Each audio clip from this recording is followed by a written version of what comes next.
Well, recently I've been finding it very difficult to sell resin coasters. I don't know why. I think maybe the market has been saturated in them and possibly people are getting fed up with them and want to change because styles and fashions change. What I have found is these coasters that I'm going to make today sell really, really well. First of all, I need some stiffish wire and I need 8 pieces that are about that long, and I'll show you why in a second. Now, the reason I've cut these wires is because I'm going to use them as rebar to strengthen up this pot, and that's because this is a very thin area here, and if you're like me and you're impatient and you want to demold these quickly and get them drying quickly, then this rebar really does help, or this wire really does help. All you need to do is have a straight bit like that, put a bend in it there so that when you pop it in your resin it holds, and that will make massive difference. If you are prepared to wait 6 or 7 hours before demolding this, then you probably wouldn't need them. So I'm going to put those to one side. Now all my molds are nice and clean. The next thing I'm going to do, and again you can miss this out if you want, is sprinkle a little bit of glitter over these molds like this. Now the ResinCrete isn't going to pick up all this glitter, but it will pick up some and give it a bit of a sparkle if you want it. I try and do it as evenly as I can, but I'm not very good at making it even. And then what I'm going to do is just rub over that with my finger to even that off, and then blow on it where I can to get any excess off. Now the ResinCrete isn't going to pick all that up, but it doesn't matter. So I'm going to also take one of my ResinCrete pigments, and for this I'm going to be using the blue. And now I'm going to mix up my ResinCrete. So I know I say this in every video where I use ResinCrete, but it's always 100 of the ResinCrete, so whether that's ounces or grams, to 30 of water. So in there I've got 300 grams, so I need 90 of water. If I've not mixed up enough, then it's not a problem. I can always mix up some more and add it to the top, because I can't remember, this is the first time I've used this particular mold. I usually use a different coaster mold. And now give that a mix in so that you've got no lumps and it's all nice and smooth. So that one is all mixed up now. And what I'm going to do is just add some of this blue pigment into my ResinCrete like this. Put that in there, do I? That's the top of the bottle. And then just give this bit of a swirl through, marble that up a little bit. Don't overdo it, because if not you'll end up saturating your colour. So that'll do. And this is the one I'm going to pour first, because I need this to go a little bit firm before I do anything else with it. And I'm going to give that about 10 minutes before I put the rebar in. Now with this one, I can pour, I think I have mixed up enough. I can pour these in, and I'm just going to give it a bit of a wiggle as I pour them in. Like that.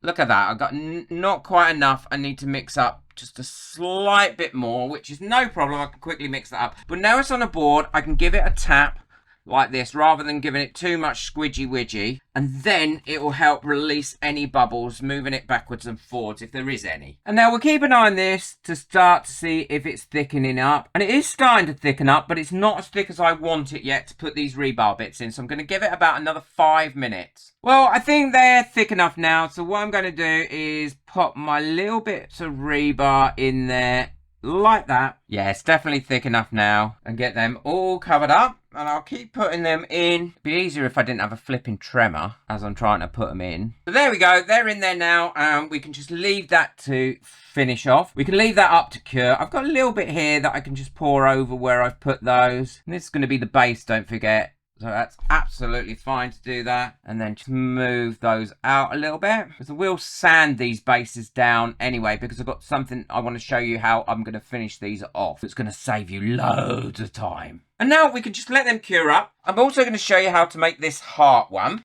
but in a different colour. I'm going to move these to one side. That's why another reason putting it on a board. So this one I'm doing a similar pattern. It's a heart, so it's got to be in red, of course. So I'm going to put some red ResinCrete pigment in here. Give that a little bit of a swirl. There we go, that's enough. And now I'm going to leave that for about 3 or 4 minutes before I pour it, because I want it to be slightly thicker. So that's been sitting now for just a few minutes. And what I'm going to do with this one is pour it slowly, but I want to pour it in a particular pattern. So I want to pour it going this way. Now, if I left this to get even thicker, this would thicken up. But by pouring a pattern, you'll see that a pattern will appear when it's cured up. And that'll make a lovely coaster. It really will make a pretty coaster.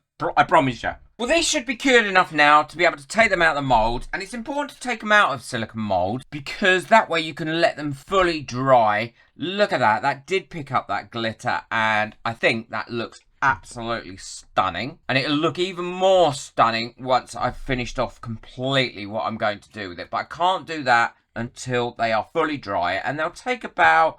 in a warm room, they'll take about 48 hours to fully dry. But if you put them in a curing box or something like that, then they'll dry much quicker because you want them to be completely dry all the way through. Let's look at our little heart. Oh, look at that. That's come out beautiful. And see what I mean about the pattern? By just moving the bowl around while you do the pattern, then it comes out great. And then this is dry, but what I would suggest you do when you, rather than take it out the mold this way, what you do is lift up these bits, push it out of the mold this way, because that way you're less likely, while it's still fragile, once it's fully dry all the way through, then it will be fine. But while it's still fragile, just push your base out and you'll be able to get that out without breaking it. These are fully dry now and I'm really happy with the way these have come out. Listen.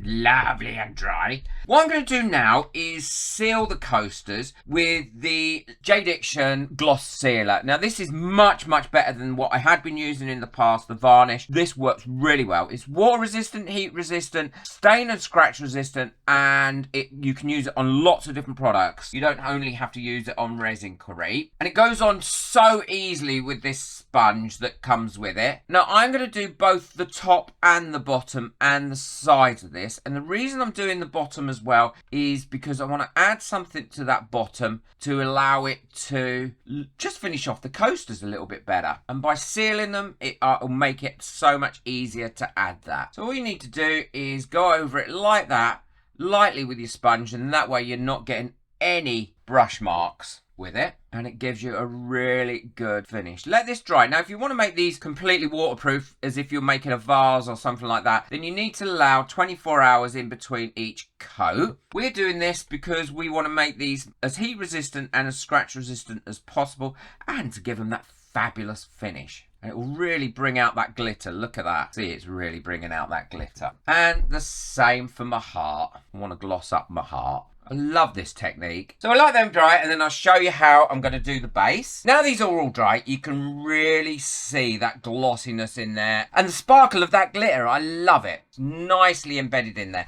So what I'm going to do now is I've got this felt that has a sticky back to it. And I love this stuff. It is amazing. All I'm going to do is put my piece on there like that with this upside down. And then get my sharp crafting knife and then cut it into shape. And that's why it's important to seal the bottom of these, because this stuff will stick so well to this now it's been sealed on the bottom. And doing it like this is much easier than trying to measure it all up and then do it. Turn that over. All we then need to do is pull this backing off, and I like to put backing on my coasters because it really does help elevate them. Turn it over, put it into place, and then push that on, and that is not going to come off there because we've sealed that back, and it's going to be lovely and tight on there. Looks brilliant, and it's going to protect it as well. I've already done the base of this one. I'll finish off these,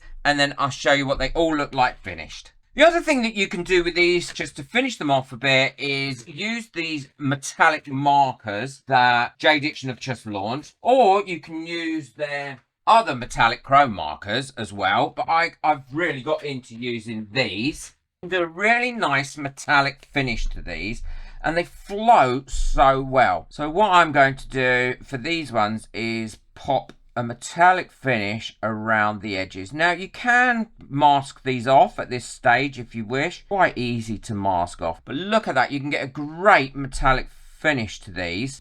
This will take, but you need to seal them first, because if not, this stuff will just absorb into your ResinCrete and you won't get as nice a finish. It won't be as metallic-y and shiny. And that goes on there so simply, and it just finishes them off lovely. You could use all different colours if you wished, but I'm not going to. I'm just using this one colour going all the way around. And then I'll show you what they look like when they're finished. And it kind of brightens them up a little bit and finishes them off. So these are all finished now. I really like them, and I definitely would say it finishes them off much nicer having a metallic edge around the coasters. Gives them that bit of extra lift and sparkle. They fit in there great. Having the felt base on there as well, with this felt that's got a sticky base to it, so you don't have to mess about with all the glues and everything and making a mess, and then it's sometimes seeping through the felt, is brilliant. And it is very permanent on there as well, and it's anti-scratch for whatever you put these on. We've coated these in this,